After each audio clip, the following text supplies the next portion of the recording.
अस्सलाम वालेकुम नाज़रीन, गिरदोपेश चैनल को सब्सक्राइब कीजिए, बेल आइकन को क्लिक कीजिए। एक मौजू से मैं अवॉइड कर रहा था गुज़िश्ता कई रोज़ से, और वो 3-4 रोज़ से चल रहा था। वो मौलवियों की वीडियोस का मामला था जो मुख्तलिफ़ वीडियोस सामने आईं।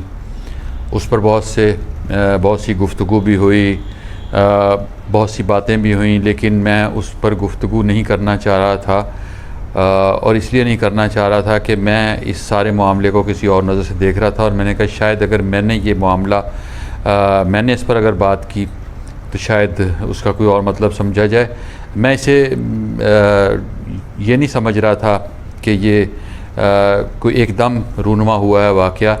मैं इसे किसी प्लानिंग का हिस्सा समझ रहा था, और मैं ये समझ रहा था कि ये वीडियोस तो कहीं ना कहीं मौजूद होती हैं, किसी के पास होती हैं, और पता नहीं कब से मौजूद होती हैं।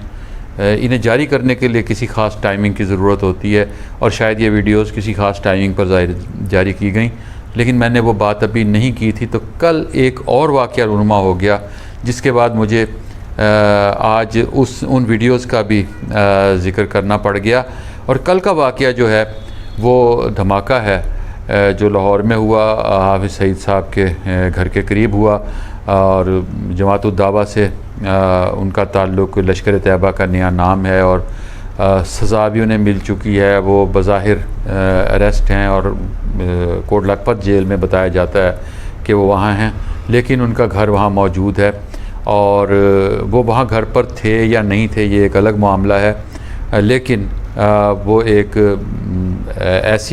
ऐसी जगह है जहाँ बारूद से भरी हुई गाड़ी का पहुँचना कोई इतना आसान काम नहीं था, लेकिन वो गाड़ी पहुँची, जिसके बाद इस धमाके के बारे में भी शुकूक व शुबहात ज़ाहिर किए जाने लगे।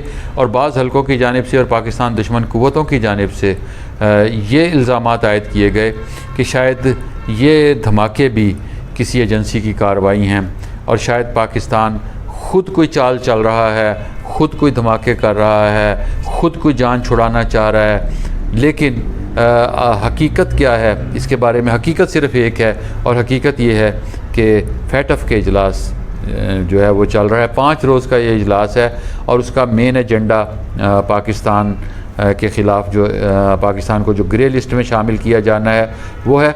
इस हवाले से बहुत सी गुफ्तगू पहले भी चलती रही, पाकिस्तान ग्रे लिस्ट में क्यों आया, किन लोगों की वजह से आया, वहाँ से कब निकलेगा, कैसे निकलेगा। लेकिन अब इस मौके पर वीडियोस का जारी होना और हाफिज़ सईद साहब के घर के बाहर का धमाका, इन दोनों को अगर देखा जाए तो वो अफ़गानिस्तान की सूरत हाल के साथ, अफ़गानिस्तान में रूनुमा होने वाली तब्दीलियों के साथ, और फैटफ के इजलास के साथ कहीं ना कहीं ये रिलेशन ज़रूर बनता है। अगर भारत की जानिब भी इशारा किया जाए कि भारत ने पाकिस्तान में धमाका किया है, और हमें इसी को देखना चाहिए कि हमारा दुश्मन मुल्क जो है वो किसी भी सूरत में कोई मौका ज़ाया नहीं होने देता। वो ये बताना चाह रहा होता है कि पाकिस्तान में हाई वैल्यू टारगेट जो है वो कहाँ मौजूद है। तो अगर ये भारत ने भी किया है तो उसके लिए बुनियादी मौका यही देखा गया, टाइमिंग यही देखी गई कि उस वक्त फैटफ का इजलास हो रहा है।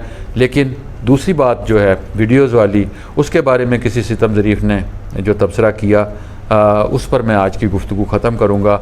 और कहने वाले ये कहते हैं कि अगर मौलवियों की ये के बाद दीगरी हर मकतबा फ़िक्र के मौलवी की वीडियो सामने आई है तो उसको भी टाइमिंग को मलहूज़े खातर रखें।